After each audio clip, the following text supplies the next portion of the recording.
Kwanza ni kwa masikitiko niseme tu kwamba na taarifa kwamba ningependa kuwajulisha kwa kina wa Tanzania taratibu zinazofuata kabla ya kufungia kanisa. Kwa sababu nchi yetu inaongozwa kwa mujibu wa katiba, sheria, kanuni. Na unapoenda mahakamani vile vile sio kanuni tu, kuna miongozo mbalimbali ambao kwa mahakamani anaweza kaitoa jaji mkuu. Lakini huku kwingine tunaishia kwenye kanuni. Kwa hiyo hakuna kiongozi yoyote wa umma anayeruhusiwa kufanya jambo lolote ambalo haliruhusiwi kikatiba, kisheria au kikanuni, ambalo linaathiri haki ya kikatiba, kisheria na kikanuni ya mtu mwingine. Kwa hiyo ili la ufufuo na uzima nimelieleza kwenye Twitter na kwenye Facebook yangu taratibu zinazofuata kabla ya kufuta. Nina hakika kwa kile kilichojiri taratibu hazikufuatwa. Lakini sitaki kuzungumza kwa kina zaidi kwa sababu nimepata taarifa na wote mmeona mitandaoni kwamba kanisa lile tayari lina mwanasheria, lina wakili ambaye anafanya kazi. Na sio hekima na sio maadili ya kiwakili kwa wakili kuruhusiwa au kutumia ujuzi au elimu yake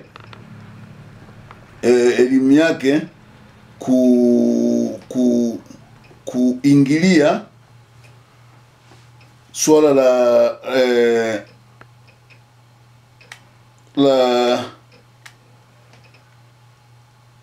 la mtu, swala la mteja ambaye yuko kwa mtu mwingine. Ni jambo ambalo kisheria ni ukiukaji wa maadili. Kwa hiyo mimi najua kisheria msemaji mzuri kwa sasa. Sisi kabla tulikuwa tunatoa maoni kama wadau, lakini sisi TLS sisi vivyo tunaongozwa na maadili. Kwa pale panapokuwa na wakili anaendesha shauri, hatuwezi kuanza kulitolea maoni, lakini yoyote anayetaka kujua kuna yale tuliyotoa kabla anaweza akayaona. Lakini cha msingi ninachoweza kusema kwamba kulikuwa na kutokufuatwa kwa sheria wala katiba wala kanuni. Yaani kuna ukiukaji mkubwa sana, na ni jambo ambalo binafsi mimi kama rais wa TLS ni jambo ambalo linanisikitisha sana. We have impunity ya ukatili, kutokutii katiba, kutokutii sheria.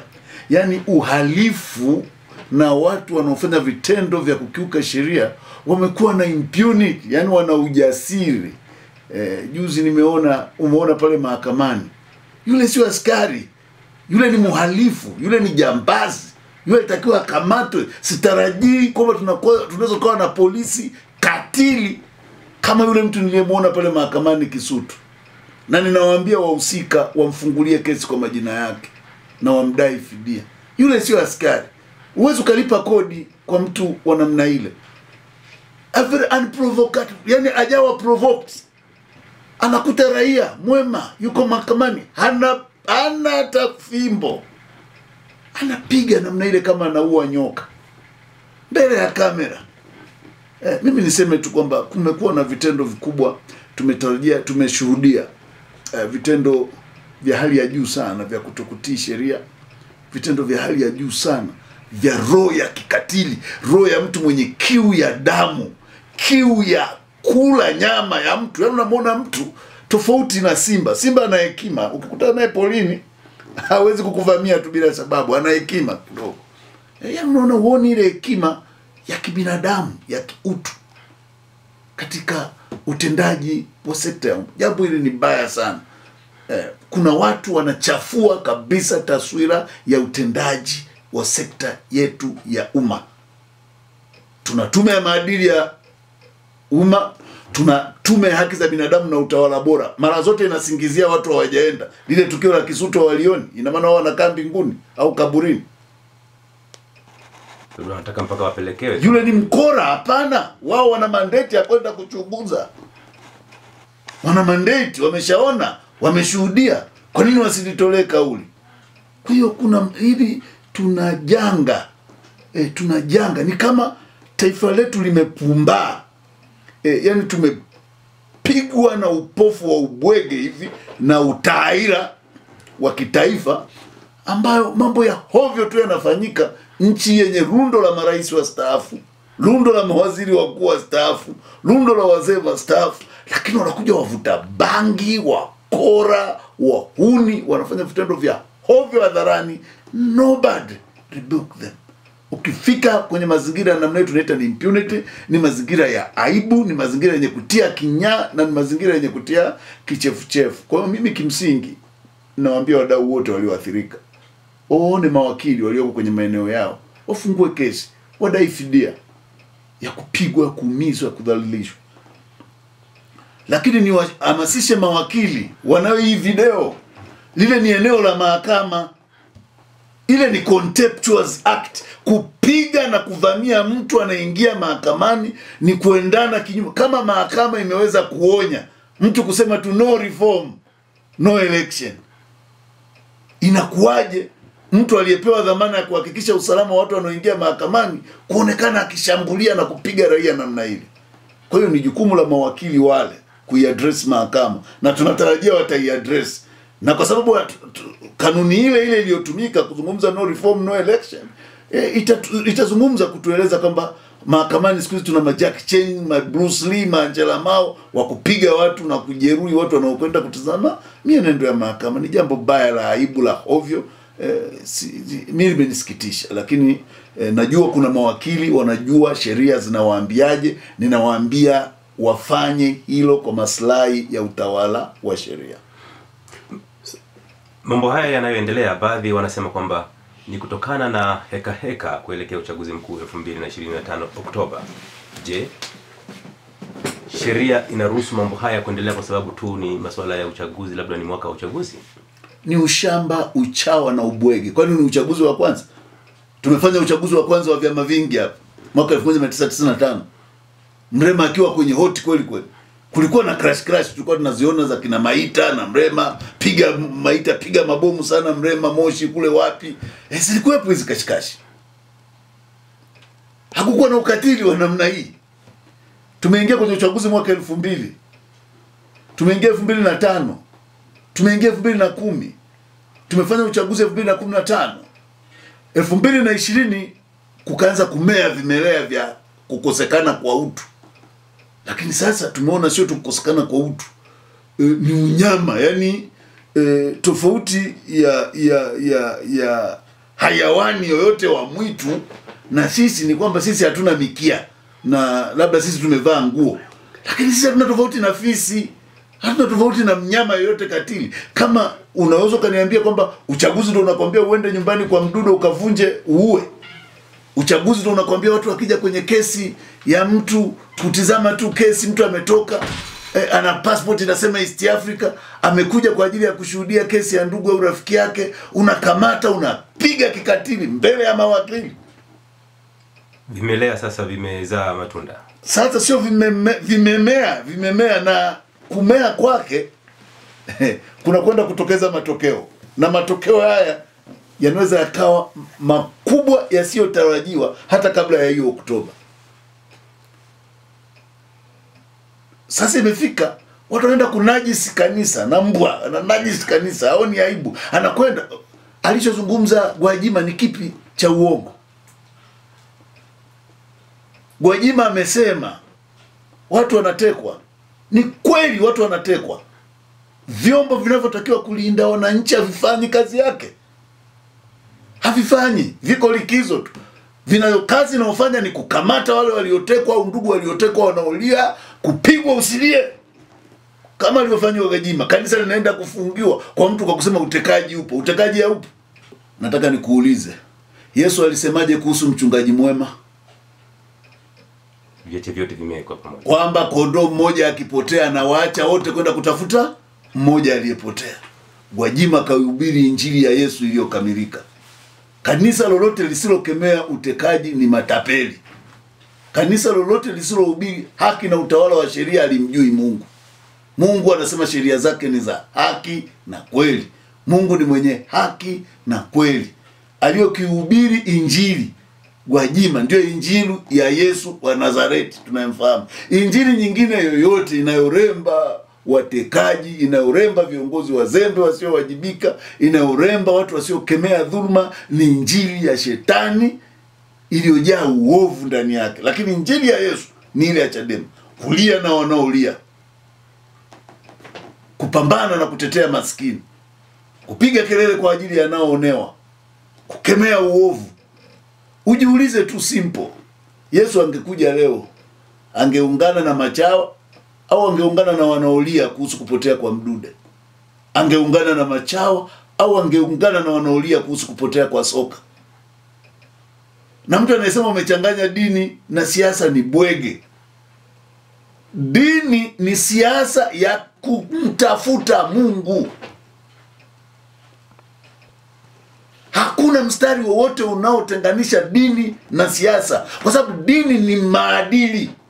Dini ni maisha kamili ya mtu. Yaani dini sio kitu fulani cha kijani au cha blue kiko pembeni hivi, ambapo unaweza ukakivaa Jumatatu ukakivua Jumanne. Ukimwona kiongozi yote anasema umechanganya dini na siasa, jua hiyo kiongozi ni bwege wa kupindukia. Yaani ni bwege, na lazima mtafute, utakuta kaiba vyeti vya watu au kasoma kwa utata. Kwa sababu dini ni siasa, dini ni maisha kamili. Yaani hakuna namna ambavyo dini unaitoa ndani ya mtu inakaa hapa kwamba sasa ni dini, sasa ni siasa. Yaani unabeba kama pochi hivi. Yaani dini ni maisha kamilifu ya mtu, ni maadili ya mtu, ni ethos ambazo mtu ameziinternalize, ni culture na dogma ambayo mtu ameinternalize, ambao ndio mtu mwenyewe. Yaani ukinitizama mimi, ndio maana Paulo anasema nyinyi ni barua ya kusomwa na watu. Yaani ni Mkristo, lakini mtu aliyeiva kwenye dini, mwenye hofu ya Mungu. Hata iwe ni dini ya kijadi, ile hofu ya Mungu, hiyo ndio tunamuita binadamu mwenye utu.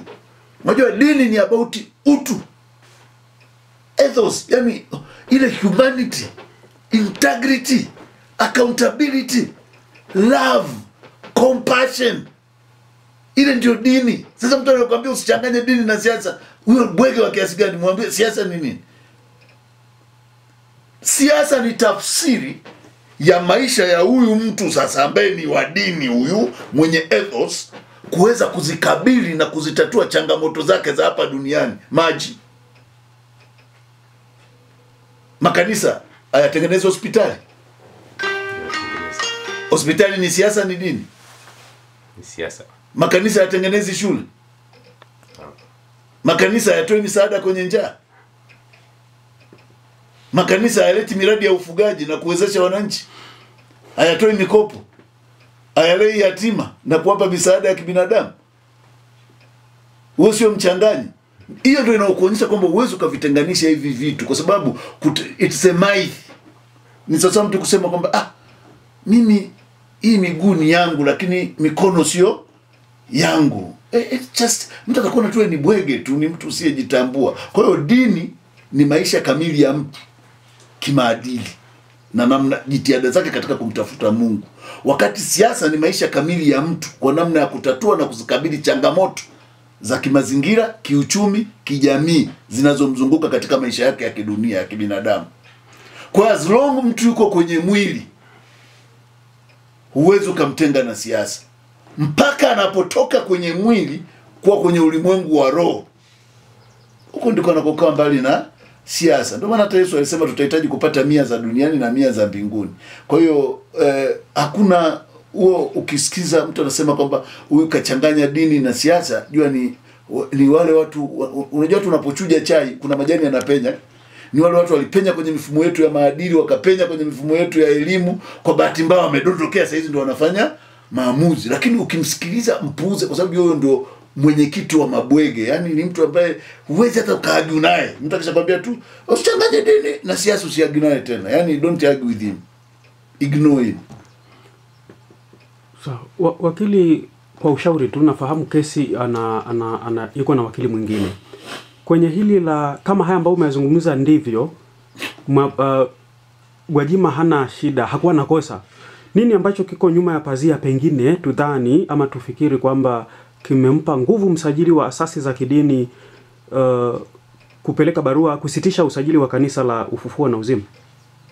I don't want to be suspicious. Mimi nachoweza kujua tu wanaohusika kumfrustrate Gwajima ndio wanaohusika kuteka Watanganyika. Simple and clear, siumi maneno.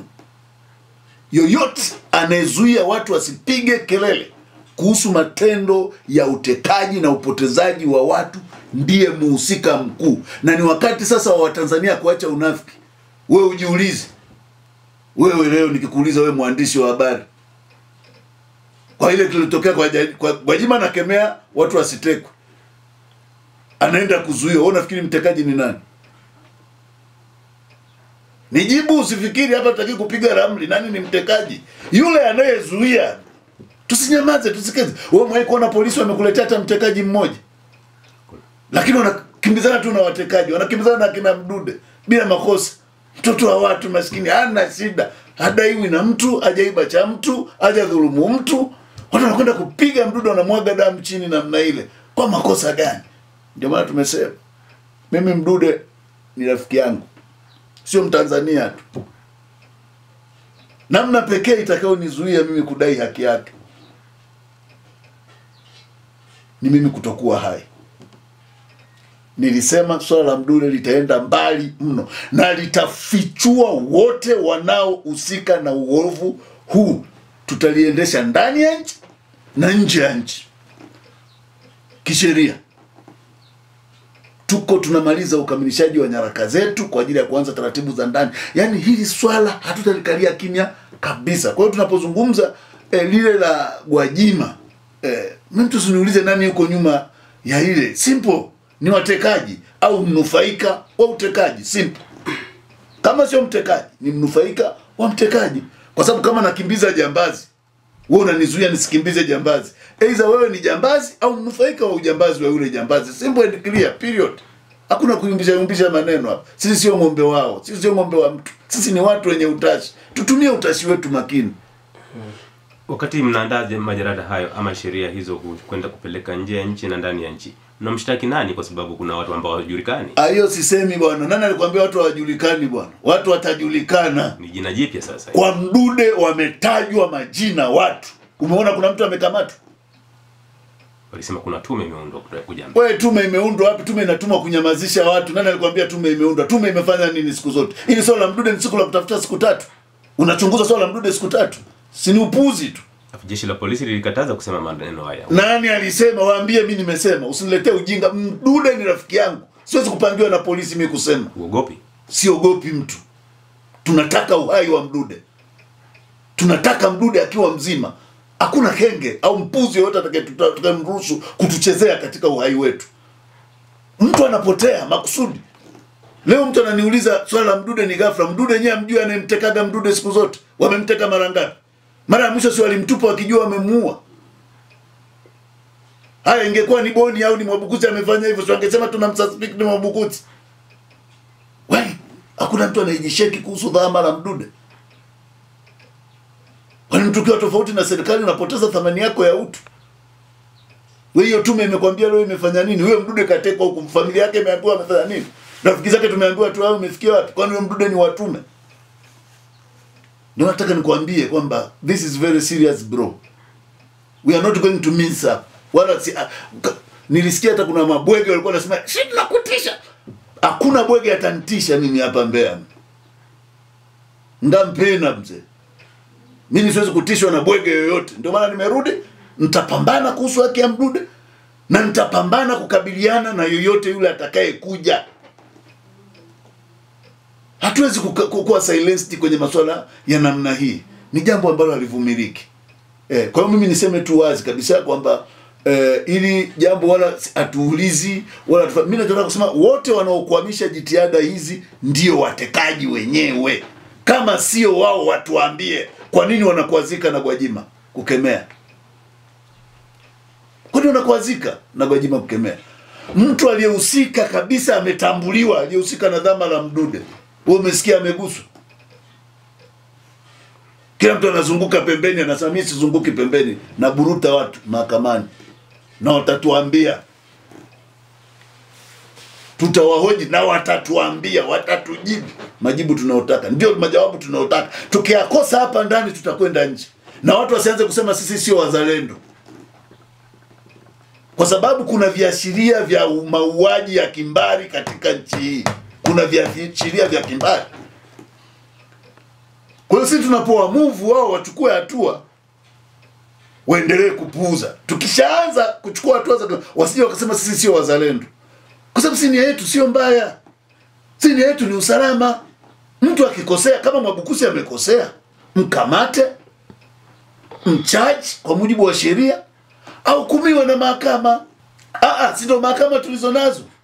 Kwa sababu mahakama zimefungwa mikono. Kweli kuna changamoto katika mahakama, lakini hata kama kuna changamoto, sinifikishe kwenye hizo mahakama tukapambane, kwa sababu mahakama zina changamoto, lakini sio kila hakimu au jaji ana changamoto. Wako ambao bado wanasimama kwenye misingi yake.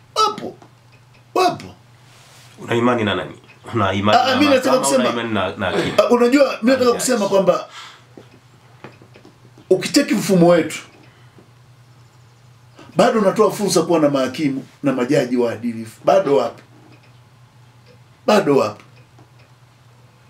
Kwa hiyo huwezi kuchukulia tu jumla ukasema mahakama yote iko compromise. Kweli yapo maamuzi ambayo nikiangalia yani yanatoka nalia, narudi ndani nalia, nasikitika kabisa. Lakini bado kuna maamuzi mazuri yanatoka kwenye mahakama hizi. Kwa hiyo tunaamini kwamba mahakamani bado wako watu makini, mahakimu na majaji wanaojua wajibu wao na wanaonea wivu mahakama ile judicial nchi, wivu wa kimahakama, wivu wa kulinda utawala wa sheria, wivu wa kulinda haki za binadamu. Hawa tunao bado. Wivu wa uhai. Wapo. Mkuu, suluhu ya swala la utekaji nchini hasa unadhani ni nini? Ikikumbukwa hata siku 4-5 zilizopita kuna mtu inasemekana amepotea na hata sasa haijulikani yuko wapi. Ni nini suluhu ya hili? Suluhu la kukomesha utekaji ni kuvunja jeshi la polisi na kuliunda upya. I don't want to miss up word. Polisi corrupted kabisa. Hatuna jeshi la polisi kabisa. Limeshindwa kulinda raia. Ni bora tulichukua jinsi lilivyo, lipelekwe likawe jumuiya ya Chama cha Mapinduzi, alafu tuunde jeshi jingine jipya kabisa litakalofanya kazi kwa mujibu wa katiba na sheria. Yani tusiminsa up word. Yani kwa mfano wewe umeweka mlinzi getini, kila siku unakuta umeibiwa. Unafikiri tatizo ni bidhaa au tatizo mlinzi aliyoko getini? Na kuuliza tatizo ni bidhaa au mlinzi? Hauachi kuleta bidhaa, unafukuza mlinzi unaweka mwingine. Kwa nini tu na jeshi la polisi ambao haliwezi kulinda raia na mali zao? Wapo wasafi. Sisemi ni wachafu, ndio maana nasema tuvunje jeshi tuliunde upya. Sijasema ni wachafu, lazima tulivunje, liundwe upya. Kwanza hutaki kuwa na polisi la kitaifa. Kwani uwe na jeshi la polisi la kitaifa? Ni mfumo tu wa kishambo wa kikoloni. Jeshi la polisi liwe loko tu, linamilikiwa na jiji hapa. Jiji wanakuwa na polisi wao. Wewe unafikiri polisi wakiajiriwa lokali kuna polisi atakuja kuteka mtu wa mtaani kwake? Wewe unafikiri kuna polisi atashindwa kujua nani na nani ni mhalifu? Kuna haja gani kuwa na mfumo lizima sijui jeshi sijui waende kule juu wapi? Kila halmashauri iwe na polisi wake. Wewe uone kama uhalifu hautapotea. Kwa sababu Mgambo ni mkazi wa eneo hilo. Mkuu wa polisi atakuwa mkazi wa eneo hilo. Anajua kabisa hapa mwizi kwenye kijiji chetu wa kuku ni Mwabukusi. Mwizi wa mbuzi ni Karurunga. Atamfuata tu. Na ukatili huu utaisha au utapungua kwa kiasi kikubwa. Huu mfumo wetu wa kikoloni tulio urithi usioendana na utaratibu unakosa uwajibikaji. Tunakuwa na jeshi ambalo linaanza kujipendekeza kwa watu. Mimi ninachosema, ushauri wangu nikiuliza, namna ya kwanza ya kukomesha vitendo vya ukatili dhidi ya raia ni kulivunja jeshi la polisi na kuundwa upya. Jambo la pili, baada ya kuunda upya, kwanza unaligawa. Shughuli zote za kiupelelezi ndio zinakuwa centralized.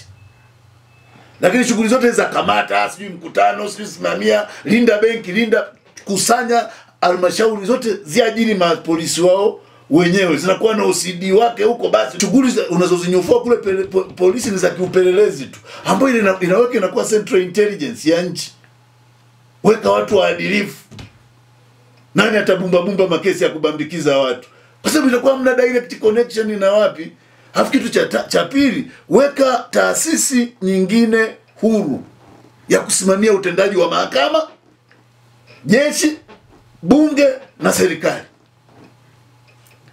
Hatuna taasisi inayolinda, yani ombudsman ambayo inamulika utendaji wa hivi vyombo. Wote mumeona bunge alijadili watu wanaotekwa na kupotea, lakini linatukanana matusi ya nguoni na kuita wananchi kenge, na mimi nimekubali sisi ni kenge, ila tutamtafuna huyu nyoka jeuri. Wanatuita kenge. Bunge linatukana siku nzima, linatumia kutukana watoto tu kutoka sehemu nyingine kwa vitu vya kijinga tu, lakini halina muda wa kujadili kuhusu utekwaji. Wanasema eti watu wameondoka tu, wamejiondokea nyumbani, wameenda kutembea. Mimi namuomba Mungu huyo azitembelee familia zao pia. Najua Mungu ni mwaminifu. Watatembelewa, na Mungu akiwezesha wao kutembelewa, tusiwasikie wakilia. Unajua kilio kwa mwenzako au kichao mwenzako anachekesha, lakini wakwako wanahuzunisha. Hawajafikwa na haya aliyofika, ndio maana unasema hivyo. Kwa hiyo cha kwanza namna ya kubeleka ni kubadili kabisa muundo wa jeshi la polisi, kulivunja na liwe locally. Kama unavyoona askari wa jiji, sio askari wa nani, ndivyo iwe hivyo. Kila halmashauri iwe na inaajiri polisi wake, basi wanafanya kazi kwenye halmashauri hiyo hiyo kulinda usalama na nini. Juu hapa ndo tuwe na taasisi ya upelelezi, Central Intelligence Service ya nchi, ambao kama masuala yote yanayohusu upelelezi itafanya. Hiyo ndio ikijitaka na branches na nini iwepo. Lakini watu kukaa na bunduki, watu wanajisahau kukaa na bunduki, wanakuwa hawajapigana muda mrefu, kila mtu anatamani kutukufanyia mazoezi kwenye mili ya raia wasiokuwa na hatia. Tuna nchi za majirani wenzetu zina vita hapa, kuliko ukae unajidai unajua kupiga watu wasiokuwa na hatia, si usafiri uende kule vitani. Kwa hiyo kuna mambo ambayo lazima tuyaangalie, ni mabaya kwa taifa letu, na kimsingi lazima tufanyie kazi mfumo wetu, hasa wa jeshi la polisi. Lakini la tatu ambalo lifanyike, lazima tutoke kwenye, hata huko wanaporudi huku chini kwenye halmashauri, isiwe police force, iwe police service. Just a name. No, not just a name. That a name carry connotate a lot. Ndio maana unaona police force, hujasikia wanajisifu kwamba wao wamefundishwa kulenga vichwa, kwamba wao hawajafundishwa ku reason. Hujasikia? Simu mtandaoni wamejifunza, wanasema si tumefundishwa kulenga vichwa, au nyinyi hamjaona hizo?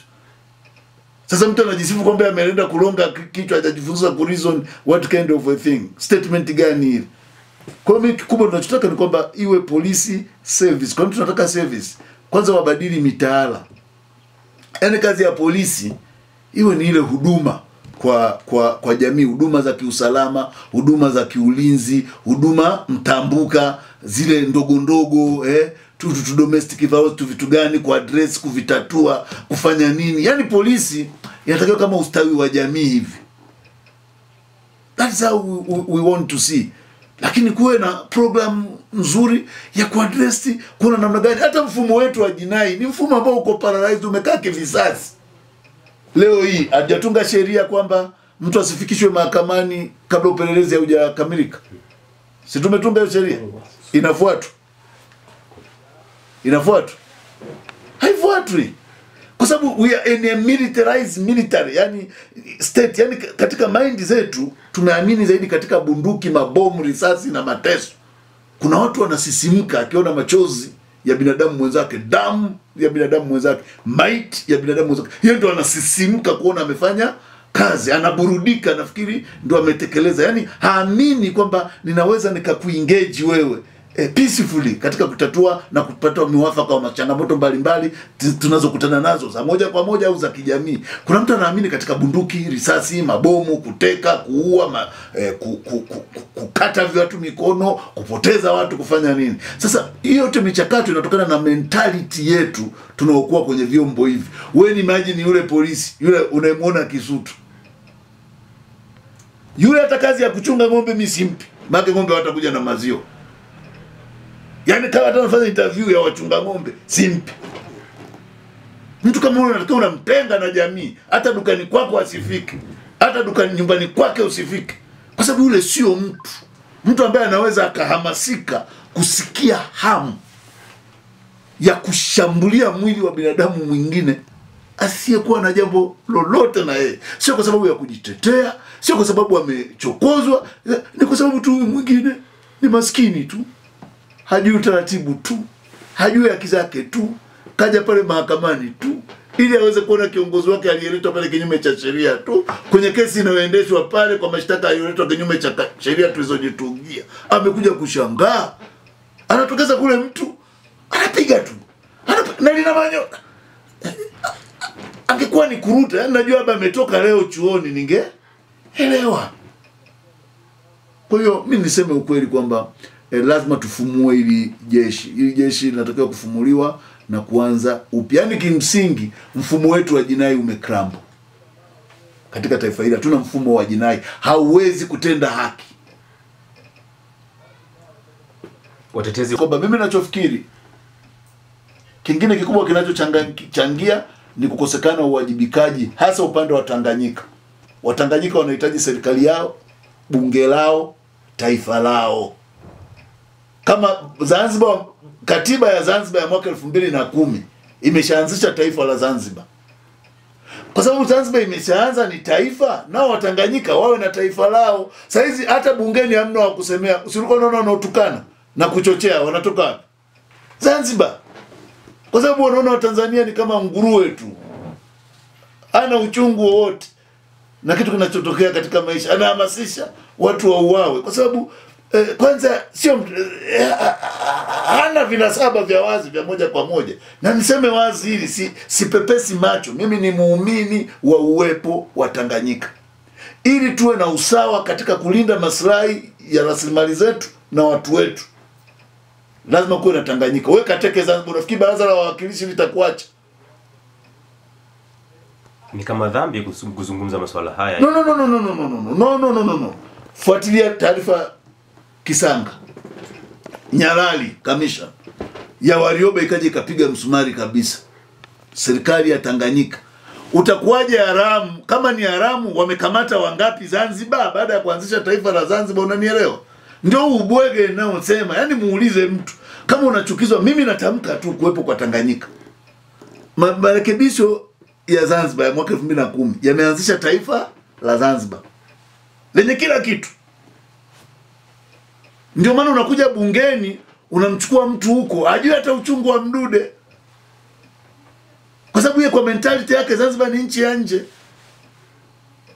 na wanakopa sasa. Kwa hiyo tunachotaka sisi ni kwamba Zanzibar iwepo na mambo yake, Tanganyika iwepo na mambo yake, tuwe na serikali ya Jamhuri ya Muungano ili kila mtu acheze mechi za kwake. Yani kila mtu acheze mechi za, yani kilichopo saizi ni kuonyesha ni sawa na ile Simba ilipelekwa kwenda kucheza Amani Stadium wakati uwanja wake ni Benjamin Mkapa. Ndicho kinachoendelea kwa Tanganyika. Tanganyika ipo TAMISEMI na waziri wake ndiye anayeongoza Haipo Tanganyika bro. Tanganyika imebemendwa. Tanganyika ilitekwa ikabemendwa ikiwa mtoto mdogo kabisa kabla hajapata kujisimamia. Huu muungano huu hauna ruti ya wananchi. Ni ruti ya watu wawili, Nyerere na Karume. Lakini nao hawakwenda kwenye hatua. Basi kama kuungana, tuwe na Jamhuri ya Muungano wa Tanzania, Zanzibar isiwe na Tanganyika, tuwe na nchi moja. Uwezo ukasema tumeungana, mmoja yeye anabaki na nchi yake na kila kitu, huyu mwingine anabaki hana chochote. Alafu huyu mwenye nchi yake na kila kitu anakuja huku, anakaa, anakula kwetu, anatumia vya kwetu, anakaa kwenye bunge letu, anajadili mpaka mambo yetu, mpaka watu wetu wanaotekwa anawaita kenge. Sisi tumewahi kwenda kwenye baraza la wawakilishi tukaita kenge watu. Kwa hiyo kuna vitu ambavyo lazima tuzungumze kwa ukweli, sio kuogopa. Tunataka rasimu ya Warioba. Tunajua muda saizi hautoshi. Na ndio tunataka kuambia watu, uwezo kufanya marekebisho yote ya katiba sasa. Lakini hichi ndio kipaumbele chetu. Tumeona CCM wameweka kwenye ilani yao katiba. Unapozungumza katiba, maana yake tunataka taifa la Tanganyika, taifa la Zanzibar na Jamhuri ya Muungano wa Tanzania wenye haki sawa kwa pande zote zilizoungana. Swala la gharama kwenye uendeshaji wa serikali ya Tanganyika linatajwa kwamba ni sababu mojawapo kwamba tutaongeza tu gharama na vitu kama hivyo. Wewe unaonaje hili? Aliwahi kuambia gharama za nani? Gharama za sasa unazijua? Hizo gharama zitaongezeka kwenye nini? Bunge si lile unalidismantle, mambo ya Tanganyika yanajadiliwa na Watanganyika. Muungano labda unabaki na wizara 4, 5 au wizara 3, labda mambo ya nje, ulinzi, fedha, na vitu gani, labda wizara 4. Unakuwa na wabunge wako 15 wa muungano. 7 wanatoka Zanzibar, 7 wanatoka Tanganyika, ndio wakutane hao wakae bunge la Jamhuri ya Muungano. Hao wengine wabaki Zanzibar na baraza la wawakilishi, na wengine bunge la Tanganyika. Hiyo gharama inatoka wapi? Na hiyo gharama unaifananisha na nini? Kwani hizo gharama zingine analipa nani? Zanzibar kuna marais wangapi? Nani analipa hao marais wote? Yaani iwe gharama tu kwa Tanganyika kuwepo, ila kuwepo kwa Zanzibar hakuna gharama. Zamani wakawa wanatuambia usalama, sijui masuala ya usalama, sijui kuvuka, unajua Zanzibar iko karibu, sijui magaidi, sijui Waislamu, sijui nini, kasumba. Haya, hatuna Waarabu katikati Serengeti. Ukipita kule ukuti sema unasema now you are entering United Arab Kingdom katikati ya Serengeti ya Tanzania. Hiyo si hoja za kibwege tu. Mtu anakuambia Zanzibar iko karibu sana na sisi, kutengana. Burundi na Zanzibar nani yuko karibu na sisi? Burundi si imeshikana kabisa na sisi. Kenya si imeshikana sisi na sisi kabisa. Rwanda, Uganda. Haya, mtu anakuambia tumeshikana sana na Zanzibar ni nani? Kilomita 20 ngapi tu, hiyo ndio sababu kweli. Tunachotaka ni muungano wenye win-win, muungano wa haki wa pande zote. Dunia ya sasa tunazungumzia pan-Africanization, lakini sio pan-Africanization yenye exploitative nature. Iwe fairness kwa wananchi na iwe ya wananchi. Unaona? Kwa hiyo mimi nitaka kusema kwa ukweli kwamba kuna mambo ambayo lazima tuyafanyie kazi kama taifa ili tuwe na uwajibikaji. Na kukosa chombo cha uwajibikaji cha Tanganyika ndio maana vilio vya Watanganyika havisikiki. Kuna amani na haki katika nchi?